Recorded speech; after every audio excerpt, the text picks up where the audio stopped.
మరణాన్ని ముందే అంచనా వేయగలమా మన జ్యోతిషంలో? మీ నాన్నగారి విషయంలో మీరు ఇట్లా డౌట్ వచ్చింది రీసెర్చ్ అంటే అప్పటిదాకా నాకు తెలియదు, జ్యోతిష శాస్త్రం ఉన్నదని తెలుసు.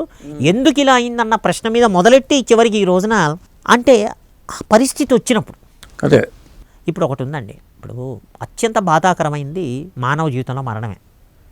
అసలు దాని జోలికి ఎందుకు వెళ్ళాలి? భగవంతుడి నిర్ణయం ప్రకారం అవుతుంది. నేనైతే ఎవరైనా ఆ ప్రశ్న వేస్తే 99% నేను అవాయిడ్ చేసేస్తాను. ఓకే, నేను దాని గురించి మాట్లాడు. అసలు దానికి ఫార్ములా ఉంది. వానర్ అక్కడ ప్రాణం పోకడా చెప్పలేమంటారు. అసలు మీరు ఫార్ములా అంటున్నారు, చెప్పండి.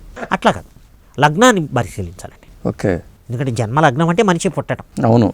కేవలం పుట్టడమే కాదు, మనిషి యొక్క ఆకృతి ఎలా ఉంటుంది, వాక్ ఎలా ఉంటుంది, పట్టుదల ఎలా ఉంటుంది, ఏమి సాధించగలరు, ఎలా కనపడుతున్నారు, క్యారెక్టరు, ఎన్నేళ్ళు బతుకుతారు అంటే ఆయుర్భావం కూడా తనుభావం అంటారు.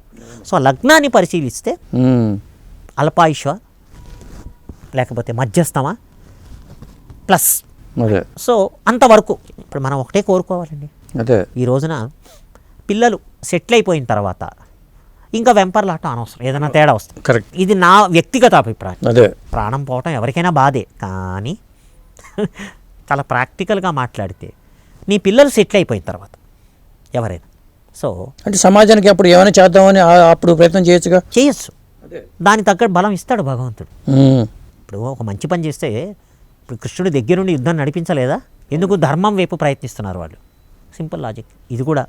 సో ఇంకా అట్లా కుటుంబం సెటిల్ అయ్యేదాకా భగవంతుడా నన్ను ఉంచు అని అడగటం అనేది ఉత్తమమైన పద్ధతి. ఓకే. ఇది నా వ్యక్తిగత అభిప్రాయం. నేను బతుకుతాను, శరీరం ధరించిన తర్వాత ప్రాణం పోక తప్పదు. అవును. ఎవరికి లేదు. అలా అంటే రామచంద్రస్వామి అలాగే ఉండిపోయేవాడు కదా. అవును. నరసింహస్వామి అలాగే ఉండిపోయేవారు. ఉదాహరణకి అవతారాలు ఎత్తి వాళ్ళు లేరని కాదు. సో మానవ దేహం ధరించిన తర్వాత కొన్ని పరిమితులు ఉంటాయి. ఆ సత్యాన్ని మనం గ్రహించాలి, అంతే కదా. ఇప్పుడు కుటుంబం రోడ్డు మీద పడకుండా కుటుంబాన్ని సెటిల్ చేయేంత వరకు భగవంతుడా చేయూతని చాలు, ఆ తర్వాత ఇంకెందుకండి. అంటే తరతరాలుగా సంపాదించాలనే ఆలోచన కూడా వస్తుంది మళ్ళీ. మన పిల్లల వరకు అయితే పర్లేదు. సరే, మనం అనుకోవటం వేరు, జరిగేవి వేరు. అనుకోవటాలు చాలా అనుకుంటాం, అన్నీ జరుగుతాయా? నీకు ఆ యోగం ఉంటే అవుతుంది. ఇప్పుడు దేనికైనా లిమిట్ ఉండాలి కదా. సో అంత యాగి అవసరం లేదు. అదే. ఇప్పుడు మీ తాతగారు అలా బతికారు ఆ రోజుల్లో. 150 ఎకరాలు ఇప్పుడు 1 ఎకరం లేదు. అదే చెప్పేది. 150 ఎకరాలు 1 ఎకరం లేదు మా దాకా వచ్చేటప్పటికి. అదే. ఆయన కారు షెడ్ వరకు మిగిలించి ఒక చిన్న గుడి కట్టాం బాపట్లలో. ఓకే. సో సాయి కాళిదాస మందిరంగా కొన్ని వందల మంది భక్తులు రోజు వస్తున్నారు. ఓకే. సో భగవంతుడు అదే చాలు. ఇప్పుడు ఆయన విగ్రహావిష్కరణ ఆయన పోయిన 75 ఏళ్ళకి బాపట్లలో చేశారు, ప్రజలు గుర్తుపెట్టుకొని. ఓకే. ఎంతమందికి ఉంటుందండి అవకాశం? 75 ఏళ్ల తర్వాత. అవును. మొన్న చేశారు జూలైలో. ఓకే. సో పుణ్యం ఎక్కడికి పోదండి. అందుకని వెంపర్లాట అనేది వద్దు. నీ ధర్మం ఎంతవరకు అవసరమో అంతవరకు చెయ్యి. వెంపర్లాట్లు ఎందుకండి? అవును.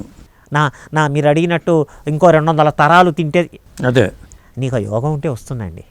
ఇప్పుడు కష్టాలు వేరు, కోరికలు వేరు. అవును.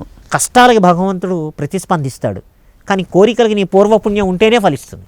అవును. Simple logic. అందువల్ల మనం ఆ వెంపర్లాటలు, అనవసరమైన వెంపర్లాటలు వెళ్ళి అవన్నీ అప్పుడు భగవత్పరమైనటువంటి ఈ విద్యలు కానీ ఏవి పెద్ద సహాయం చేయవు. నువ్వు ధర్మబద్ధంగా ఉంటే నీకు ధర్మబద్ధమైనటువంటి కృష్ణమూర్తి పద్ధతిని మన పాఠకులకు అందించాలంటే స్టెప్స్ వారీగా ఏ స్టెప్స్లో మనం చెప్తే బెటర్ అంటే 2 రకాలండి. నేర్చుకునే వాళ్ళది వేరు, ఆ సిలబస్ వేరు. అదే. దీని ద్వారా ఏదైనా మన సమస్యకి పరిష్కారం దొరుకుతుందా అని అనుకునేవాళ్ళు ఏం లేదండి, సరైనటువంటి జ్యోతిష్యుడు ఎవరో వెళ్ళి వాళ్ళ కష్టం ఏమిటి, కోరికలు వేరండి. మళ్ళీ చెప్తున్నాను మీ ఛానల్ ద్వారా, కోరికలు వేరు, కష్టం వేరు. ఓకే. ఉదాహరణకి నాకు ఉద్యోగం లేదు, బాధపడుతున్నాను అన్నది కష్టం. నాకు 5 లక్షల నెలకి రూపాయలకి ఉద్యోగం కావాలనుకున్నది కోరిక. ఇప్పుడు కొంతమంది షేర్ మార్కెట్లో నాకు ఇంత డబ్బు వస్తుందా రాదా, దీనికి ఏం చేయాలని అడుగుతున్నారు ఒక ఆయన. చాలామంది చాలా అడుగుతారండి. ఎవరు ఏ ప్రశ్న అడిగినా ఏ భావం కింద వస్తుందని తెలియాలి. అది ప్రాథమికమైన సూత్రం, ఫస్ట్ పాయింట్. ఆ భావం కింద వచ్చినప్పుడు ఏ కాంబినేషన్స్లో అది అవుతుంది లేదా అవ్వదు. అదే ఇది టెక్నిక్. ఇది అందరికీ ఇప్పుడు నేను ఇందాక చెప్పాను, సబ్లాట్స్ చెప్పాను, 249 డిగ్రీస్ మామూలు వాళ్ళకి ఏమర్థం అవుతుందండి. ఈ ఈ ఈ కాన్సెప్ట్ కొత్తగా ఉన్న జ్యోతిష్యులకు కూడా కూర్చొని చేయాలంటే కొంచెం టైం పడుతుంది. టైం పడుతుంది, అవును. సో మనం 2 కేటగిరీస్ కింద చేస్తే నేర్చుకోవాలి అన్న ఉత్సుకత, దాని ద్వారా మనకు ఆన్సర్ ఎలా తెలుస్తుంది. కృష్ణమూర్తి గారు నిమిషాలు గంటలతో చెప్పేసేవారు. ఆయన 6th వాల్యూమ్లో చూస్తే దాదాపు 100 కేస్ స్టడీస్ ఉన్నాయి. బ్యాంక్ నుంచి జీతం తేవటానికి వెళ్ళిన సర్వెంట్ ఎన్నింటికి వస్తాడో చెప్పేసేవాడు. ఓకే. ట్రైన్ ఎన్నింటికి మెడ్రాస్ చేరుతుందో చెప్పేసేవాడు. ఆయన రాశాడు కేస్ స్టడీస్ అన్నీ. ఓకే. ఆ ఫార్ములాలు రాశాడు ఆయన. అది తమిళ్లో రాశారండి? అది ఇంగ్లీష్లో ఉన్నాయి. ఇంగ్లీష్లో రాశారు? మహానుభావుడు ఇంగ్లీష్లో రాశాడు. ఆహా. 12 వాల్యూమ్స్ ఇంగ్లీష్లో ఉన్నాయి. అదృష్ట అండ్ ఆస్ట్రాలజీ ఎన్ని పత్రికలు ఉన్నాయో తెలియదు, మాకు ఏపీ ఫారంలో కూడా ఉండాలి, నేను చూశాను కొన్ని. బట్ ఈ 12 వాల్యూమ్స్ నా దగ్గర ఉన్నాయి. అందులో 6వ వాల్యూమ్ చాలా ముఖ్యం, హోరరీ, ప్రశ్న సమాధానం. ప్లస్ దాంతోనే సరిపోలేదు, ఆ ఫార్ములాలు అనేవి ఏ ప్రశ్నకి ఏ ఫార్ములా వెతకాలి అన్నదానికి ఒక 10-15 ఏళ్ళు కష్టపడ్డాను. అవన్నీ డాక్యుమెంట్ చేశాను. అయితే ఇప్పుడు మెమరీలోకి వచ్చేసాయి, ఇక పోవు. సో ఇంకా నోట్స్ రిఫర్ చేయాల్సిన అవసరం ఉండదు. అయినప్పటికీ రిఫర్ చేయొచ్చు, దాన్ని ఏముంది. అదే మీరే ఒక ఎన్సైక్లోపీడియాలాగా మారిపోయారు.